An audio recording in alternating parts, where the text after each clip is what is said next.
د وطن سره مینه دا دلیل د ایمان دی، دا دلیل د محبت دی.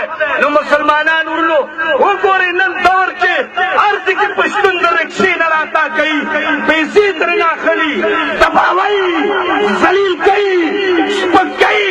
د کروڑونو د کربونو ایمان، د قرآن او د حدیث ایمان په خاورو کې لت پت کوي.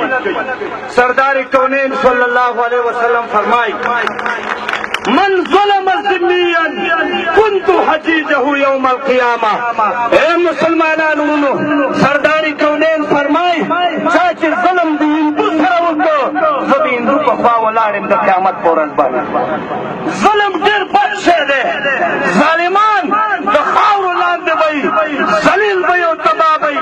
پښتون قوم راوچت شه وایي ته چې هره ګړۍ دم د سیمو زر خورې، زه دې هره ګړۍ وینم چې خپل سر خورې.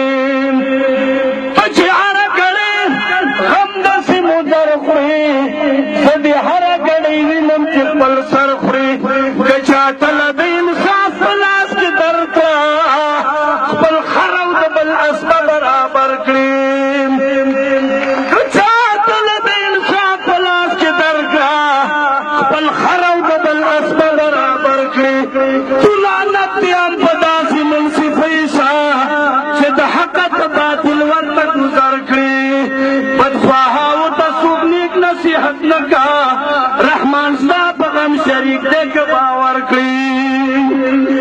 نو مسلمانانو ورونو، پښتون قومه هغه خلک چې نن وګوره پر سر اقتدار راغلي، هغه تا کامیاب کړي دي، هغه ووټ تا ورکړی، هغه تا پاس کړی.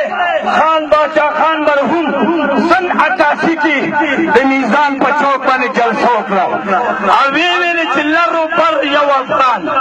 دا لر والی کافر شو، دا بر والی له مسلمان دی. ته دلته په اقتدار ناست دی، پاس کړی ما یې، ته مسلمان یې او زه کافر یم. ما په سر سر وهي. پېښور چې وګوره په تورخم باندې غواګانې تېرولې، غواوې او پسونه مالونه د غواو 1500 روپۍ ټکسي اخیسته. دا اسلام دی. او مسلمانان وها رکشو نه راتا کوه. د شپې د چاندني په چوک باندې ډاکټر یې راوایسته، وایي راووځه. هغه سرټیفکېټ راواخیسته، وایي نه سرټیفکېټ نه دا بل سرټیفکېټ راکړه. سر خلاصوه، وایي سر خلاصوه. دا په تا اموخته شوی دی. دا اصلاح کا، کنټرول کا، تباه کا. د سړي زوی که چې بیا داسې کار ونه کړي، برېک ورته تاوه، برېک. تش ډوډۍ مه خوره، روټۍ خواره خو د روپۍ 14 دي. کار وکړه مسلمانان. ګوره که مهاجر دی هم مسلمان دی، که د افغانستان دی، که د پاکستان دی هم مسلمان دی. خو داسې ناروا سلوک د مهاجرو سره هم ظلم دی. مهاجر هم مسلمان دی. تا ته روس په شا کړی، تا ته امریکا په شا کړی. که دا روس او امریکا دې مهاجر نه په شا کړی، ته به نن خرڅ او تباه او برباد.